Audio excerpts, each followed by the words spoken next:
Please help support the channel by visiting our Amazon store, affiliate link below.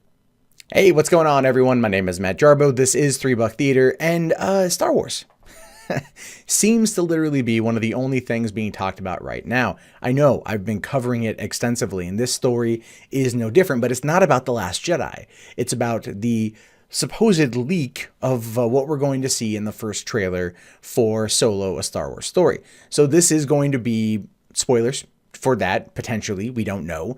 But based upon what I've read, it does feel relatively like a Disney teaser film for an upcoming holiday weekend blockbuster extravaganza, i.e. Memorial Day weekend. Now, Disney, in my opinion, is the one who put this out there, or someone at Lucasfilm did, in order to kind of divert attention away from the report that came out the other day about the fact that Disney may be looking to write the Solo film off. Additionally, the amount of money that The Last Jedi has earned first week to second week, while still very high, is not as high as The Force Awakens or even Rogue One, and that is causing some problems. There are people out there that are very much defending it, and then there are those that are saying, see, look, people didn't like it, negative word of mouth is in fact spreading. If you want my honest opinion, it's a bit of both. It's a combination of both. But when you look at this particular teaser idea for Solo, it sounds pretty good. And there's one thing in there that I'll talk about when it's over, but I want to say that I called. Definitely want to say that I called. So here is what the report from MovieWeb says. Here's a rundown of what I caught a glimpse of. There's obviously more, but this was the big stuff. Han walking, angle only shows his holstered blaster, Wookiees getting transferred somewhere, planet looked new, never seen it before, shot from behind Han approaching a large crowd surrounding a table or something, close up on Han's dice. There's like one shot of Woody's character, but it was in a dark alley area and he looked paranoid. Han does his Yahoo yell and the Falcon goes into light speed. Chewbacca roaring and running next to Han. Somebody says it's not worth the risk. Pretty sure it's Lando that says it. There's a cut to black and somebody says, I'll make him pay. And there's a huge long rifle on a table with some armor piece next to it. Didn't see much of Game of Thrones chick character. There's a this summer title card, shows right after a glimpse of a handful of stormtroopers walking down an alley. Okay, so not much. There's not much there, ultimately. It's very much a tease, and this person has just caught a glimpse of it, so they're reporting on what they saw, if it's to be believed. Now, I heard some other rumors, and I have no way of backing this up, that there was apparently a leaked screenshot of a hand of a black guy, and they believe that it was Donald Glover as Lando Calrissian. So I've heard that going around, but I have no way of supporting that claim at all. And I don't necessarily like to report on those kind of things, but that's essentially what's being said. Now, the thing with the dice, the close-up of Han's dice is one of the things I figured was going to be in either a teaser or definitely going to be something prominently featured in the film.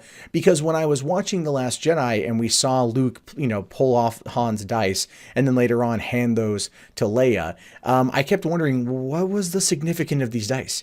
Yes, they were actually in the Millennium Falcon in A New Hope, but ultimately we never got any significant screen time explaining their backstory. There was never any real close-up shot on them to establish their importance to the character. If anything, it just looked like something you would find in, well, a kind of a grifter's car, like, oh, it's my lucky pair of dice, but he never said what they were. And so making us spend time looking at them the couple times, the 3 shots individually inside of The Last Jedi, my first thought was, oh, okay, they're going to tie that into the Solo movie. That's going to be a big part. That's going to be the hook that brings them together, to bring it all home, so to speak. It felt tacked on in The Last Jedi, and I didn't really, because there was no emotional significance to those dice, I never felt like there was anything really there.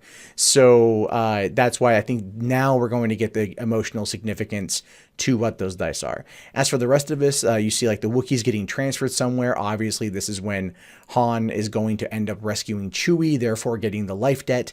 That's going to be a big thing. And the movie's probably going to end with them getting the Millennium Falcon, or leading into the third act is when they're going to probably get their hands on winning it from Lando. So, they call it a gangster film. Essentially. And I don't know. I mean, the worry from the report the other day was that Alden Ehrenreich, if I'm even saying that last name correctly, can't act. And I've heard that multiple times. And a lot of people out there have heard the same thing. So we don't know what's going to happen with that. I do feel that if you have an actor who's not able to act, right? There's an old saying that says a good director can make a bad actor great, whereas a good actor can't make a bad director great. And the idea there simply is, if Alden Ehrenreich is having problems acting, then you're going to have, Ron Howard be able to guide him to that point. Ron Howard is a great director who does great character pieces. So that could be something where they were lacking when it came to what Phil Lord and Chris Miller were doing. And the reason why I bring that up now is if you go back and you watch Hail Caesar, which is, I think, America's first time getting to know Alden Ehrenreich, it's very tongue-in-cheek, very comical, very over-the-top, and everything else. And that could be the mode or the motif, I guess you could say, that Phil Lord and Chris Miller were going for in regards to the performance that ended up ultimately getting them fired from the job. So I do feel like this particular leak, this particular report is something that is definitely put out there by someone internally from Lucasfilm in order to distract away from what we heard just 2 days ago, which on Christmas was a big news story going around about the Han Solo thing. And then this pops out the very next day. It feels a little bit too suspicious to be coincidental. But anyway, I do want to know your guys' thoughts on this one. Does this glimpse into what the Han Solo trailer might look like sound interesting to you? It's something that you want to actually see. Is it intriguing enough to keep you interested in coming back for more leading up into the release of the film on Memorial Day weekend in just a few months? Let me know in the comments below. My name, of course, is Matt Jarbo. This has been 3 Buck Theater. If you guys haven't already, thumbs up the video, subscribe to the channel, and if you want to see more content from me, you can do so right now.